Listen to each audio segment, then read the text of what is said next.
गर्गाचार्य जी एक दिन लीला धर करके घूमते फिरते हुए शाम की बेला में नंद बाबा के द्वार पर पहुंचे। जैसे ही आज नंद बाबा ने गर्गाचार्य जी को दर्शन किया, दर्शन करके अद्भुत रोमांच भीतर हैवे लगा।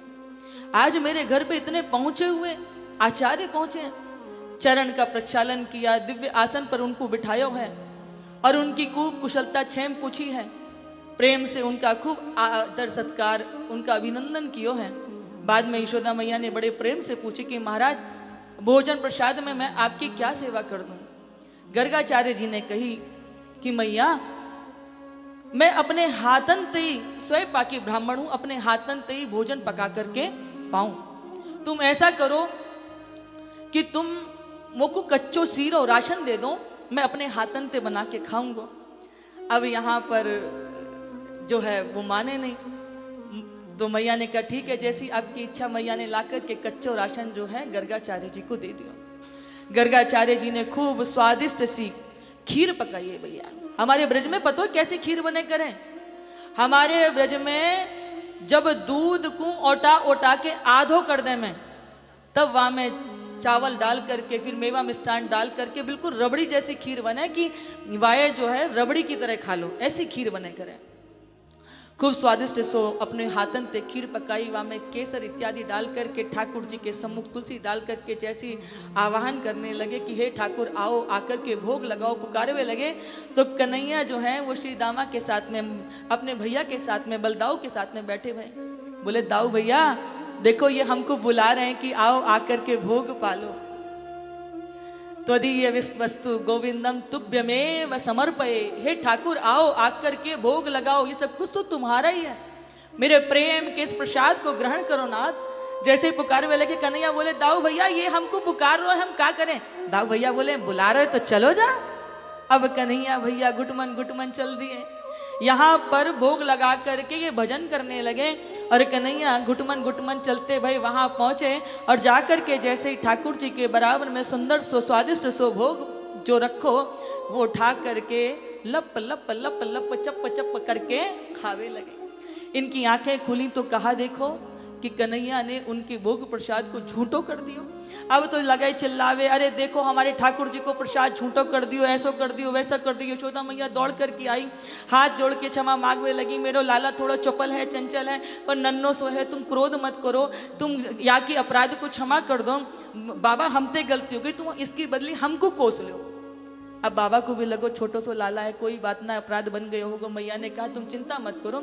मैया ने पुनः सारी शुद्धि कर दी, गोबर ते चौका लगा दियो, फिर ठाकुर जी को शुद्धि के साथ में पुनः स्नान करा करके आसन पर बैठा दियो और पुनः शीरा दियो है। और गर्गाचार्य जी ने फिर दोबारा से बड़ा स्वादिष्ट जो है भोग प्रसाद बनायो और भोग प्रसाद बना करके जैसे ही ठाकुर जी के सम्मुख लगायो, तैसे ही फिर प्रभु आओ आकर के प्रेम से भोग लगाओ, प्रभु आओ प्रेम से भोग लगाओ। कन्हैया बोले कि देख दाऊ भैया अभी याने हमारी मैया से ऐसी डांट पड़वाई, ये हमको फिर बुला रहे हो। दाऊ भैया बोले बुला रहे हो तो फिर चलो जा, पहलो वालो स्वाद कैसे लगो। कन्हैया बोले कि भोग में तो बहुत स्वाद हो पर खवावे वारो बड़ो कड़ुआ। अब देखिए हमको फिर बुला रहे हैं, तो दाऊ भैया भी मजे लेवे लग रहे हैं, बोले बुला रहे हो तो चलो जा। अब कन्हैया दोबारा चल दिए भोग प्रसाद पावे के लिए। जैसे ही पुणे जाकर के उन्होंने भोग प्रसाद पाने के लिए हाथ आगे बढ़ायो, भोग लियो और फिर मुख तेल लगा करके भोग की प्रसादी को खावे लगे। भैया आधो खा रहे हैं, आधो फैला रहे हैं, हाथ सान लिए, मुंह सान लिए, पूरे कपड़े सान लिए कन्हैया ने। अद्भुत रूप है कन्हैया को। और जैसे ही पुणे गर्गाचार्य जी की आंखें खुली तो कहा देख रहे हैं कि कन्हैया पूरे जो है उस प्रसाद में जो है पूरे भीगे पड़े हुए। अब तो गर्गाचार्य जी ने सारे अपनी देवी देवता सब पोटरी बांध ली। अब नहीं रखूंगा, ये बालक है कि बड़ावरो है, उधम इतम चारो हैं, यानी मेरे ठाकुर जी के प्रसाद को भोग को बार बार झूठा कर, अब यहाँ तनिक भी नहीं रहूंगा। यशोदा मैया ने चरण पकड़ लिए, बाबा मेरे घर से कोई विप्र रूट के चलो जावे, ये कैसो सिहावे गो, मोते अपराध है गो, मोते गलती हो गई, अब की बार ऐसो नहीं होगा। मैया ने बहुत मिनती करी और मैया लाला को पकड़ के चली, अब की बार में ले जाकर के कमरा में बंद कर दियो, बाहर से साकर लगा दी, अब की बार निकल के आ, तूने बड़े हमारे उदम मचा मचा कर हमको तूने तंग कर रखो है, बाद में लगो कहीं डर ना जावे। तो मैया ने बताया ना, बाहर से सांकल खोल आई और लाला को अंदर बंद कर दियो है। बाबा अब की बार सोच रहे हैं, अब की बार आके दिखा तो को हम बतावेंगे हैं, तेने बड़े हमारे ठाकुर जी के भोग को बार बार झूठो करवे की ठान रखी है। और कन्हैया भी भीतर भीतर सोच रहे हैं कि बार बार हमको बुलावे और तू हमारी डांट पड़वावे, अब की बार दारी के तू हमको बुला, हम भी बतावेंगे हम ब्रजवासी हैं। और भैया यहाँ कन्हैया ने भी ठान ली, इधर गर्गाचार्य जी ने भी ठान ली, अब की बार आइयो तो को हम बतावेंगे, तो को खवावेंगे, तो को रबड़ी। अब यहाँ का भयो कन्हैया जो है खिड़की ते पकड़ करके जंगला में लटक गए हैं और बाहर से देख रहे हैं कि हमको बुलावे और हमारी डांट पड़वावे। और इधर गर्गाचार्य जी भी कह रहे हैं अब की बार आके बता तो को हम बतावेंगे।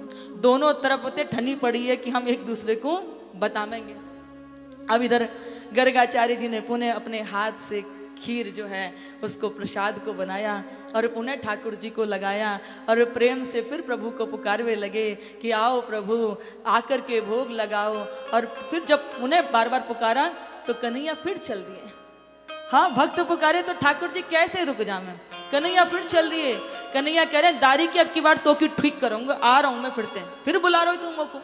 और यहाँ गर्गाचार्य जी कह रहे हैं अब की बार आ तो को मैं ठीक करूंगा। अब चल दिए कन्हैया गुटमन चले। इस बार गर्गाचार्य जी को ध्यान पूजा में ना है, कहाँ लगो पड़ो, अब की बार आवेगो तो तुरंत पकड़ लूंगो यहाँ को। जैसे ही कन्हैया वहां पहुंचे गुटमन चलते भय जाकर के जैसे ही आगे हाथ बढ़ायो है खीर प्रसादी पावे के लिए, तैसे ही गर्गाचार्य जी ने हाथ पकड़ लियो। अब की बार जैसे ही हाथ पकड़ो है कन्हैया को, तैसे ही कन्हैया चतुर्भुज रूप में भगवान को जो है गर्गाचार्य जी को दर्शन देवे लगे हैं। जैसे ही दर्शन पाए आंखों से अश्रुप्रपात बहने लगा।